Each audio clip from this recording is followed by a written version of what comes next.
इस बीच उत्तर प्रदेश में योगी सरकार के दूसरे कार्यकाल के शपथ ग्रहण को लेकर जो तैयारियां चल रही हैं वो जोरों पर चल रही हैं साहब। लेकिन शपथ ग्रहण समारोह होगा कहां, कब होगा, इस तरीके के कई सवाल हैं जो बने हुए हैं, सस्पेंस जो बना हुआ है।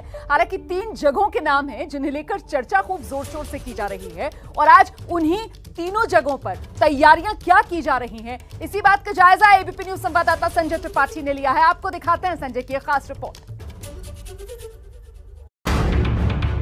पहला विकल्प अटल बिहारी वाजपेयी इकाना स्टेडियम लखनऊ, दूसरा विकल्प रमाबाई अंबेडकर पार्क लखनऊ, तीसरा विकल्प कांशीराम स्मृति उपवन लखनऊ। ये वो 3 जगहें हैं जो योगी सरकार के दूसरे कार्यकाल के शपथ ग्रहण समारोह के लिए सबसे ज्यादा चर्चा में हैं। इनमें भी पहला संभावित नाम इकाना स्टेडियम का आ रहा है, जिसमें बीते दिनों योगी सरकार ने ओलंपिक मेडल विजेताओं का सम्मान और लैपटॉप स्मार्टफोन वितरण का भव्य कार्यक्रम किया था। इकाना स्टेडियम में करीब 50,000 लोगों के बैठने की व्यवस्था है।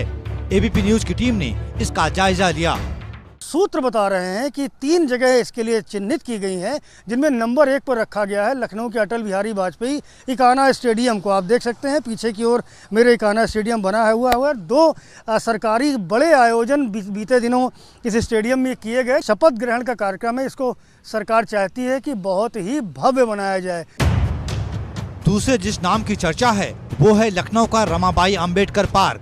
रमाबाई अंबेडकर पार्क में 5 से 6 लाख लोगों की क्षमता है। साल 2007-2008 में मुख्यमंत्री मायावती ने इसका निर्माण करवाया था। यहाँ बड़ी रैलियां होती रही हैं, लेकिन कभी भी शपथ ग्रहण समारोह नहीं हुआ। तो मैं इसी पार्क में इस वक्त खड़ा हूँ।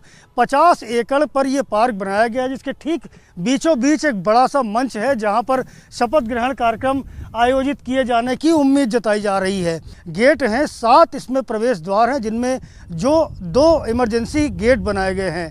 ये पूरे मैदान परिसर में डबल स्टेज का वो जो भव्य मंच आप देख रहे हैं, इसमें स्टेनलेस स्टील रेलिंग कराई गई है, फॉल सीलिंग है और स्टोन वॉल क्लैडिंग का काम भी किया गया है।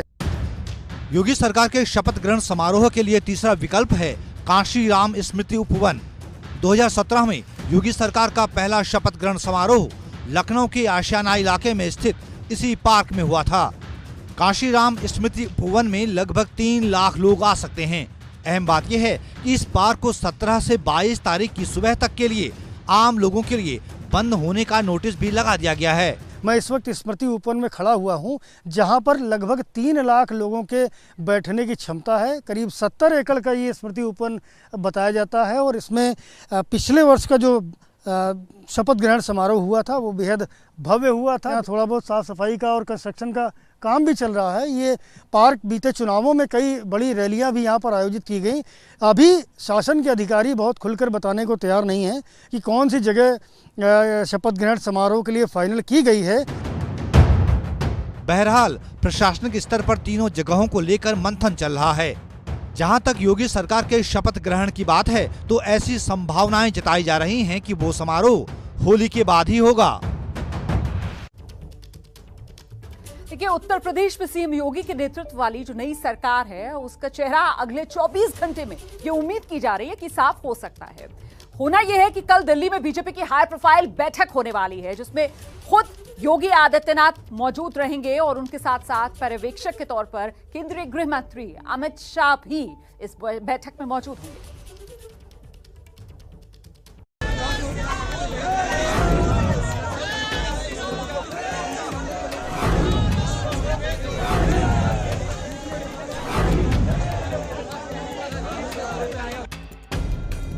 अब बस एक दिन बाकी रह गया है जब यूपी की नई सरकार की सूरत सामने आ सकती है। योगी आदित्यनाथ की नई सरकार के मंत्रिमंडल की शक्ल क्या होगी, इसको लेकर कल बीजेपी की बहुत अहम बैठक होने जा रही है। बीजेपी की ये बैठक कल दिल्ली में होगी। इसमें सीएम योगी आदित्यनाथ, केशव प्रसाद मौर्य और दिनेश शर्मा तो मौजूद रहेंगे ही। यूपी के लिए बीजेपी के पर्यवेक्षक के तौर पर गृह मंत्री अमित शाह और रघुवर दास भी मौजूद रहेंगे। 19 मार्च को बतौर पर्यवेक्षक अमित शाह लखनऊ पहुंचने वाले हैं। वैसे योगी सरकार की दूसरी पारी के मंत्रिमंडल पर खासी मत्थापच्ची होने वाली है, क्योंकि उसकी परफॉर्मेंस 2 साल बाद यानी 2024 में होने वाले लोकसभा चुनाव के लिहाज से अहम होगी। सूत्रों से पता चला है कि मुख्यमंत्री के साथ 57 मंत्री शपथ ले सकते हैं। इनमें 22 से 24 कैबिनेट मंत्री बनाए जा सकते हैं, जबकि 7 से 9 मंत्री स्वतंत्र प्रभार के हो सकते हैं। ये हमारा सौभाग्य है कि जिनको हम लोग चाणक्य कहते हैं वो स्वयं यहाँ पे आ रहे हैं सरकार के गठन का, तो उनके मार्गदर्शन में एक अच्छी सरकार और मुख्यमंत्री जी के योगी आदित्यनाथ जी के रूप में हमें फिर से मिलेंगे।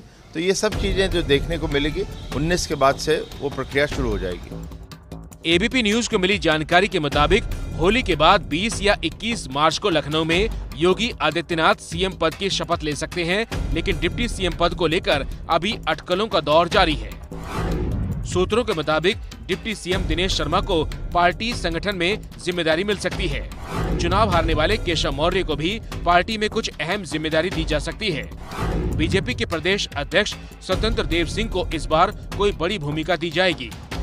बेबी रानी मौर्य को डिप्टी सीएम बनाने की चर्चाएं बहुत तेज हैं। बीजेपी के बड़े ब्राह्मण चेहरे ब्रजेश पाठक भी डिप्टी सीएम की रेस में बताए जा रहे हैं। बहरहाल इन तमाम अटकलों से अभी पर्दा उठना बाकी है।